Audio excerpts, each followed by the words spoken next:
Ascension St. Vincent Dolphin Pavilion. My name is Maura, and today we're going to be doing something just a little bit different from our normal show, if you guys have seen that. We're going to be giving you guys a special behind-the-scenes look at one of our training sessions, introduce you to the trainers and the animals that are out here, and teach you a little bit about what it is that we do every single day here to help keep these dolphins happy and healthy. But before we do that, I'd like to introduce you to everybody.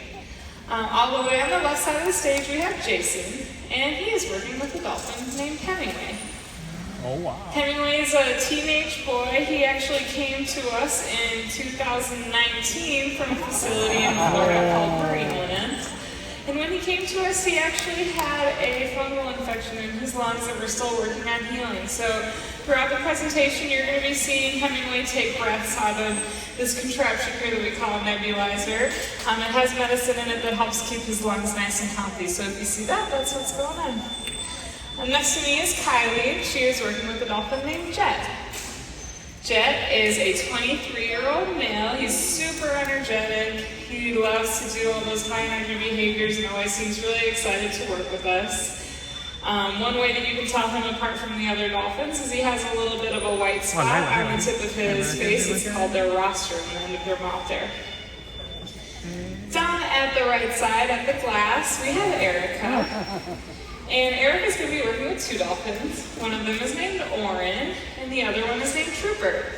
Trooper's the smaller of the two. He's actually the youngest dolphin here at the zoo. He is 5 years old.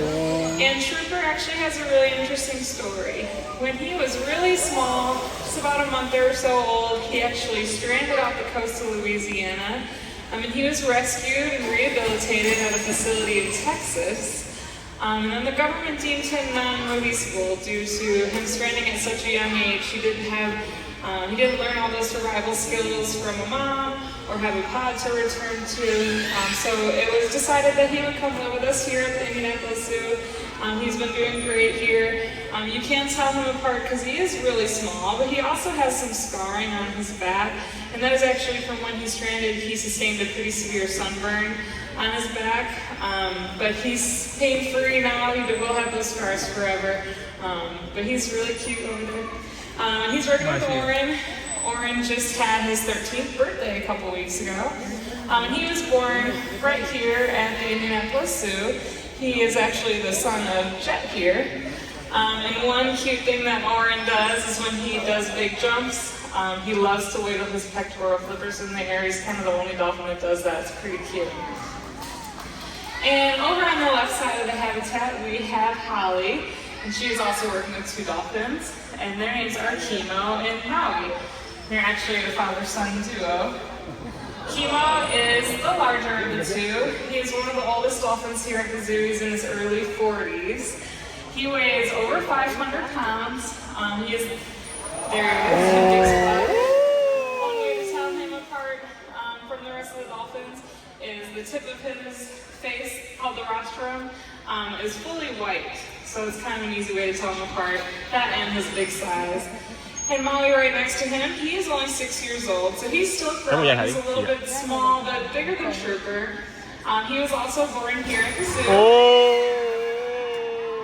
way you can tell Maui apart from the rest of the dolphins, they all have like gray shading on their throat area, and his is in the shape of an M. And his name starts with an M, so it's kind of fitting.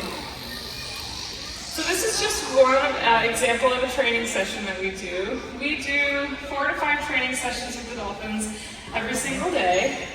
And we have lots of reasons for why we train them. One of them is simply to provide them with a little bit of variety in their day. I know you guys probably have work and school. If you were to do the same exact thing at work or school every single day, it would probably get a little bit boring, right? You need a little bit of variety in your day. And this is one of the things that helps provide the dolphins with some variety. We can switch up where we do the training sessions. Sometimes we're out here. We have 3 habitats behind us here that we can also give them access to.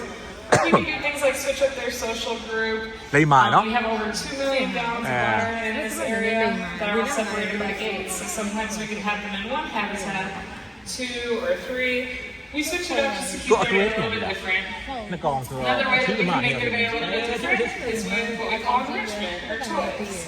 They love basketballs or ponds. And a lot of times these enrichment devices actually help promote natural behavior.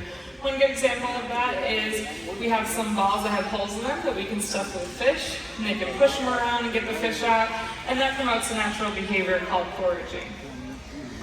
Another reason that we train the dolphins is simply to develop a really positive, strong relationship with them. We rely on positive relationships to do our healthcare behaviors, which we call husbandry, which I'll explain in a little bit. We also do a training session called water work. We're actually getting in the water and swimming with them. They're very strong, powerful animals, and so we need to have that nice trusting relationship in order for all of us to have a fun, safe time when we get in the water with them. We also want them to want to participate, so we need to be extra fun, and having that good relationship with them ensures that they're going to see us and want to participate in sessions like these presentations. We also have sessions where they can meet guests, like meet and greets, also sessions where the vets come down. So anytime that we work with the dolphins, we're always building that positive relationship. Another reason we train the dolphins is to keep their bodies and their brains healthy. Training is great physical exercise. As you can see over there, they were hitting their tail against the water and swimming. That really gets their heart pumping and their lungs going and their muscles working. They can also dive down deep and jump really high in the air, and that provides them with a little bit of exercise. And also we want to keep them mentally stimulated. So a dolphin like Jet here, he knows over 200 different behaviors. That's a lot of different behaviors. Each one is tied with the hand signal. But we're also still teaching him new things. Same thing with Chemo over there, he's in his 40s. But just because he's an older dolphin doesn't mean he stops learning. We're constantly teaching them new things to keep their brains active. Another reason we train the dolphins, like I mentioned before, is for their healthcare. We call that healthcare. This could be as simple as we can check inside to see the health of their teeth and their gums. We can look at their eyes, or we can have them lay out in front of us just so we can check their body, make sure they don't have any scrapes. But it also can get a little bit more complicated. And that one example of that is that nebulizer behavior. It takes a lot of training. We can do things like voluntary blood draws. In order to do that, the dolphins give us their tail. And we just feel for a vein and poke them for blood. But not every time we ask them for their tail does that mean we're necessarily going to get blood. We can ask them for their tail 5 or 6 times every day, and maybe only once we'll even feel for the vein. Sometimes we'll have a vet come down and just pretend to do a blood draw with props. And all this time we're rewarding them for participating. That way the one time they do get stuck for blood, it's actually not that scary. It's something that they practice all the time. You guys probably have dogs and cats at home that you take to the vet, and maybe you only take them once a year for them to get their vaccines or blood drawn, and they're probably pretty nervous. If you guys were to take your dog or cat to the vet every single day and give them treats there and pets there, they'd probably find it to be a pretty rewarding place, and the one time a year that they actually get those vaccines is not going to be very scary. So that's the idea behind all the training and desensitization to those healthcare behaviors that we do here at the zoo every day. We don't want the dolphins to be stressed, so having them trained to participate voluntarily really helps us take care of them better. All the training that we do here at the zoo is called positive reinforcement training. What that means is we reinforce the things that we like to see, and we simply ignore the things that we don't want to see. And this again goes back to developing that positive relationship. If we were to use punishment with them, it would damage our relationship with them, perhaps make them not as excited to work with us. And that's the reason why we only use positive reinforcement training. Another reason that we train the dolphins here at the zoo is to bring them a little bit closer to you guys.